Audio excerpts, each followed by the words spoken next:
Hello दोस्तों, उम्मीद करता हूँ कि आप सब खैरियत से होंगे। आज की जो मेरी वीडियो का टॉपिक है वो बहुत ही ज़्यादा इंपॉर्टेंट टॉपिक है। आज के मेरी वीडियो का टॉपिक के नाम है स्ट्रक्चर ऑफ बैक्टीरिया। इससे पिछली वीडियो में हमने शेप्स ऑफ बैक्टीरिया के बारे में बहुत डिटेल में और बहुत इजी वे में पढ़ा है। मेरी वीडियो बनाने का मकसद बेसिकली यही होता है कि मैं आपको शॉर्ट करके और ईजी करके बात को या टॉपिक को अच्छे तरीके से समझाऊँ। तो आइए स्टार्ट करते हैं आज के हमारे अच्छे से टॉपिक स्ट्रक्चर ऑफ बैक्टीरिया को। आइए देखते हैं हमारे पास सबसे पहले क्या लिखा हुआ है। Bacteria have several structure components that contribute to their function and classification. Bacteria के जो सेवरल कंपोनेंट और स्ट्रक्चर होते हैं जो कंट्रीब्यूट करते हैं उसके फंक्शन के लिए और क्लासिफिकेशन के लिए। सबसे पहले बहुत इजी तरीके से मैं आपको समझाता हूँ कि बैक्टीरिया का ये स्ट्रक्चर बना हुआ है। ठीक है, इसके अंदर कौन कौन से इसके पार्ट आ जाते हैं। बैक्टीरिया के अंदर क्या क्या होता है। न्यूक्लियाइड होता है जिसको डीएनए बोल सकते हैं। इसके अंदर साइटोप्लाज्म मौजूद होता है। इसके अंदर ये रोड्स नजर आ रही है, ये राइबोसोम्स होते हैं। इसके अंदर ये कैप्सूल्स भी होते हैं। सेल वॉल मौजूद होती है। जो लॉन्ग फिलामेंट होते हैं उसको बोलते हैं फ्लैजिलम, और जो शॉर्ट फिलामेंट जैसे नज़र आ रहा है उसको बोलते हैं पिलाई। तो स्टेप बाय स्टेप मैं आपको इसके जो स्ट्रक्चर के कंपोनेंट है वो समझाता हूँ। सबसे पहले हम बात करते हैं सेल वॉल की। ठीक है, सेल वॉल होता क्या है, पहले सबसे पहले हम इसका फंक्शन देखते हैं। Provide shape and protection from the osmotic pressure changes. ठीक है, ये शेप प्रोवाइड करता है और प्रोटेक्शन देखता है। ठीक ठीक है, तो और ऑस्मोटिक प्रेशर या कुछ चेंजेस वगैरह हो जाती है तो उससे भी ये हमें मदद देता है बैक्टीरिया को। ठीक है, सेल वॉल कंपोजिशन इसकी क्या होती है, primarily made up of a peptidoglycan, या उसको बोलते हैं polymer of sugar and amino acid. ठीक है, ये बनी किससे होती है, पेप्टाइडोग्लाइकेन से बनी होती है। ठीक है, वो क्या है, पॉलीमर है शुगर और अमाइनो एसिड का। अब हम बात करते हैं इसके अंदर ग्राम पॉजिटिव बैक्टीरिया और ग्राम नेगेटिव बैक्टीरिया की। ये भी बहुत ही ज़्यादा इंपॉर्टेंट है। आइए देखते हैं सबसे पहले ग्राम पॉजिटिव बैक्टीरिया।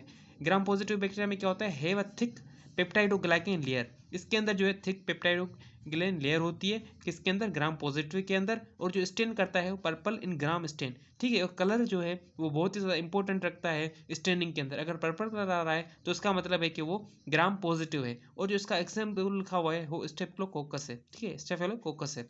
अब हम बात करते हैं ग्राम नेगेटिव बैक्टीरिया की। ग्राम पॉजिटिव की तो हमने बात कर ली, अब बात करते हैं किसकी, ग्राम नेगेटिव की। They have thin peptidoglycan layer and outer membrane. ठीक है, इसके अंदर बेसिकली ये बता रहा है कि ग्राम पॉजिटिव के अंदर तो थिन थी और थिक थी, जो ग्राम नेगेटिव है उसके अंदर थिन मेम्ब्रेन होगी और वो बनी होगी जो इनसाइड वो बनी होगी पेप्टाइडोग्लाइकेन से। और जो उसकी आउटर मेम्ब्रेन होगी वो किससे बनी होगी, वो बनी होगी लिपोपोलीसेक्राइड। ठीक है, और वो क्या करेगी, दे स्टेन पिंक, और वो स्टेन करेगी, जब स्टेनिंग करेंगे तो उसका कलर क्या होगा, पिंक कलर होगा। तो आपको ये बात याद रखनी है, अगर ग्राम पॉजिटिव होगा तो कौन सा कलर आएगा स्टेन के ऊपर, पिंक कलर। अगर ग्राम नेगेटिव होगा तो क्या आएगा, पिंक कलर आएगा। अगर ग्राम पॉजिटिव होगा तो पर्पल कलर आएगा। तो ये आपको याद रखने और इसका एग्जाम्पल क्या है, इकोलाई। ठीक है, ये सारी बात होगी किसकी, सेल वॉल की। अब हम बात करते हैं सेल मेम्ब्रेन की। सेल मेम्ब्रेन का क्या फंक्शन होता है, act as a selective barrier controlling the entry and exit of substance. जैसे एक सिक्योरिटी गार्ड का काम होता है कि जब भी हम कभी यूनिवर्सिटी जाते हैं या किसी इंस्टीट्यूट जाते हैं उसका आईडी कार्ड बना होता है, वो सिर्फ उनको ही जाने देता है जिसका आईडी कार्ड होता है, वो एक बैरियर का काम अदा करता है। तो इसी तरह सेल मेम्ब्रेन भी यही वर्क करती है। अब स्ट्रक्चर देखते हैं इसका क्या है, compose of a phospholipid bilayer proteins and sometimes sterol in some bacteria. ठीक है, तो ये इसकी सारी स्ट्रक्चर और इसकी कंपोजिशन भी लिखी हुई है। ठीक है, अब उसके बाद हम बात करते हैं साइटोप्लाज्म की। अब साइटोप्लाज्म का क्या रोल होता है, the gel-like substance inside the bacteria cell which contain enzyme, nutrient and ribosomes for the cellular process।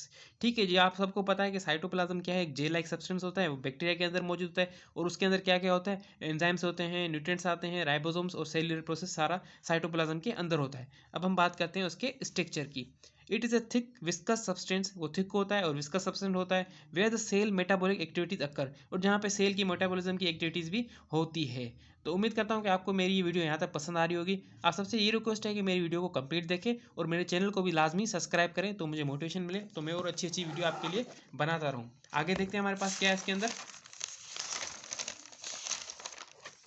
Number 4 पे हमारे पास क्या है, न्यूक्लियोइड। न्यूक्लियोइड क्या है, contain the bacteria DNA which is typically in a single circular chromosomes. ठीक है, अब बात करते हैं इसके स्ट्रक्चर की। Unlike eukaryotic cell, bacteria do not have a membrane bound nucleus, they nucleoid region where the DNA is localised. जैसे आप सबको पता है कि मैंने पिछली वीडियो में बताया हुआ है कि प्रोकैरियोट्स और यूकैरियोट्स का मैंने एक अलग सी वीडियो बनाई है और उसमें बहुत अच्छे तरीके से मैंने आपको डिफरेंस भी बताया हुआ है। तो उसमें मैंने आपको बताया क्या था, ये बताया था कि यूकैरियोटिक सेल के अंदर जो है उनके पास प्रॉपर न्यूक्लियस मौजूद होता है। जो प्रोकैरियोट्स होते हैं उनके पास न्यूक्लियस नहीं मौजूद होता है, उनके पास कोई मेम्ब्रेन भी नहीं होती न्यूक्लियस के ऊपर, उनके पास मौजूद होता है न्यूक्लियोइड, ठीक है।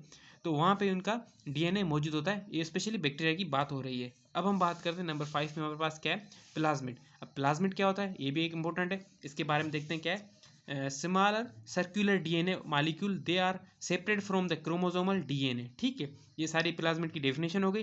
दे often carry gene that advantage such as antibiotic resistance, ठीक है। और ये रेजिस्टेंस का काम भी करती है, और ये हमें एक एडवांटेजेस है कि एंटीबायोटिक कोई भी हो उसका रेजिस्टेंस कौन करती है, प्लाज्मिड, ठीक है। अब हम बात करते हैं इसके स्ट्रक्चर की। Independent of the chromosomal DNA can be replicate automatically, ठीक है। ये स्ट्रक्चर की बात हो रही है। अब नंबर 6 पे जो हमारे पास है वो है राइबोसोम्स। अब राइबोसोम्स आप सबको पता है क्या है, वो प्रोटीन फैक्ट्रीज भी बोलते हैं हम राइबोसोम्स को। इसका फंक्शन क्या होता है बैक्टीरिया के अंदर, साइट ऑफ प्रोटीन सिंथेसिस, ठीक है। अब इसके स्ट्रक्चर की बात करते हैं। Similar then eukaryotes, ribosomes typically 70s, तो 70s राइबोसोम बैक्टीरिया के अंदर मौजूद होते हैं क्योंकि वो प्रोकैरियोट्स हैं।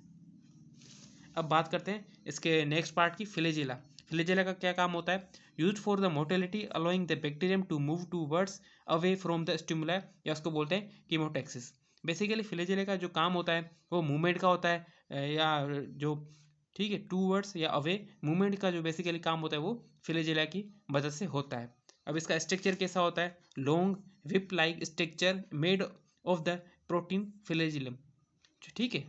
तो इसके जो प्रोटीन बना होता है उसका भी ये नाम लिखा हुआ है, और ये इसका स्ट्रक्चर भी पता है कि कैसा है, विप लाइक स्ट्रक्चर होता है। अब इसके जो अंदर होता है क्या क्या आ जाता है, एक होता है मोनोट्राइकस, एक होता है लोफोट्राइकस, और एक होता है पेरीट्राइकस। जो मोनोट्राइकस होता है इसके अंदर क्या होता है, single flagellum at the one end, ठीक है। इसके एक ही एंड पे एक सिंगल फ्लैजिलम मौजूद होगा तो उसको बोलेंगे मोनोट्राइकस। लोफोट्राइकस का मतलब क्या होता है, a cluster of flagellum at one end, ठीक है। एक गुच्छा बना होगा फ्लैजेलम का, वो एक साइड पे मौजूद होगा तो उसको बोलते हैं लोफोट्राइकस। अगर एक सिंगल होगा तो उसको बोलेंगे मोनोट्राइकस, अगर गुच्छा होगा तो उसको बोलेंगे लोफोट्राइकस। और पेरीट्राइकस का मतलब क्या होता है, flagella distribute over the entire surface, मतलब पूरी सरफेस पे फ्लैजिला मौजूद हो तो उसको बोलते हैं पेरीट्राइकस, ठीक है। तो ये सारी मैंने आपको बात बता दी। अब इसका नेक्स्ट देखते हैं आगे क्या है इसके अंदर। फ्लैजिला का फंक्शन तो आपने पढ़ लिया। अब पिलाए और फ्लैजिला में डिफरेंस होता है, ठीक है। अब पिलाए का फंक्शन क्या है, पिलाए बोलते हैं, पिलाए बोलते हैं, जो भी आपको समझ में आए प्रोनाउंस आप कर सकते हैं। ये क्या होता है, short hair like projection use for the attachment to the surface, ठीक है। ये हेयर लाइक, इसकी हेयर लाइक प्रोजेक्शन होती है, और जो इसका जो बेसिकली काम क्या होता है, अटैचमेंट का काम होता है, और अदर सेल्स, ठीक है, दूसरे सेल के साथ। Important for the adhesion and colonisation, इसका जो मेन काम होता है वो एडिशन का और कॉलोनाइजेशन का काम होता है। अब हम बात करते हैं इसके स्ट्रक्चर की। Mode of protein and often shorter than flagella, ये बता रहा है कि ये फ्लैजिला से छोटा होता है, ठीक है। सेक्स प्लाई इसके अंदर क्या होता है, इन्वॉल्व इन बैक्टीरियल कॉन्जुगेशन, जो बैक्टीरियल कॉन्जुगेशन होती है वो इसकी मदद से होती है। तो ये भी आपको इंपॉर्टेंट पॉइंट है, याद रखनी है, ठीक है। उम्मीद करता हूँ मैं आपको ये वीडियो मेरी पसंद आ रही होगी। वीडियो आप कंप्लीट देखें, वीडियो को स्किप बिल्कुल मत करें, ठीक है। अब बात करते हैं कैप्सूल की।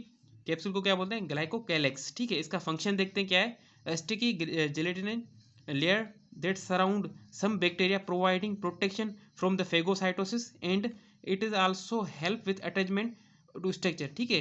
ये जो कैप्सूल होता है, कुछ बैक्टीरिया इसके अंदर, ये आपको याद रखना है, सारे बैक्टीरिया कैप्सूल नहीं होते, सब बैक्टीरिया के अंदर कैप्सूल मौजूद नहीं होता, कुछ बैक्टीरिया होता है उनके अंदर ये कैप्सूल मौजूद होता है। इसका जो बेसिकली काम ये होता है कि वो फेगोसाइटोसिस में हेल्प करता है, और कोई भी पैथोजन वगैरह या कोई भी ऐसा उनको खतरा महसूस होता है उनको प्रोटेक्ट करता है। कैप्सूल का बेसिकली ये काम होता है, और ये हर बैक्टीरिया के अंदर मौजूद नहीं होता है, कुछ बैक्टीरिया के अंदर मौजूद होता है। इसके स्ट्रक्चर की बात करते हैं, मेड अप ऑफ पॉलीसेकेराइड और पॉलीपेप्टाइड, वो बना होता है किसका, पॉलीसेकेराइड का या पॉलीपेप्टाइड का, ये इसका स्ट्रक्चर हो गया। आगे देखते हैं क्या है, लास्ट में जो हमारे पास है वो है एंडोस्पोर। एंडोस्पोर क्या होता है, function highly resistance structure found by some bacteria. ये एंडोस्पोर जो है कुछ बैक्टीरिया के अंदर मौजूद होता है, जो है क्या करता है, बैक्टीरिया को प्रोटेक्ट करता है या रेजिस्ट करता है, ठीक है। एग्जाम्पल क्या है, बेसिलस एंड क्लोस्ट्रिडियम स्पेशी, इनके अंदर बेसिकली एंडोस्पोर फॉर्मेशन होती है, ठीक है, in response too harsh environmental condition. अगर कोई भी मुख्य हार्श कंडीशन हो या इन्वायरमेंटल हार्श कंडीशन हो, उनके अंदर ये मदद देता है। तो बेसिकली उम्मीद करता हूँ मैं आप सबसे कि मेरी ये वीडियो आपके लिए इंपॉर्टेंट होगी स्ट्रक्चर ऑफ बैक्टीरिया की। इससे पिछली वीडियो हमने शेप्स ऑफ बैक्टीरिया भी पढ़ लिया है। तो आप सबसे ये रिक्वेस्ट है कि मेरी वीडियो कंप्लीट देखें, मेरे चैनल पे आप कमेंट लाजमी करें। अगर आप कमेंट करेंगे तो मुझे पता चल सकेगा कि मैं और किस टाइप की वीडियो बनाऊँ और किस टॉपिक पे चाहिए आपको ये वीडियो, ठीक है। तो उम्मीद करता हूँ आपको मेरी वीडियो पसंद आई होगी। आप सबका शुक्रिया कि आप मेरी वीडियो देखते हैं और मेरे चैनल को सब्सक्राइब लाजमी करें, तो मुझे मोटिवेशन मिले और मैं और अच्छी अच्छी वीडियो आपके लिए बनाता रहूँ। आप सबका शुक्रिया।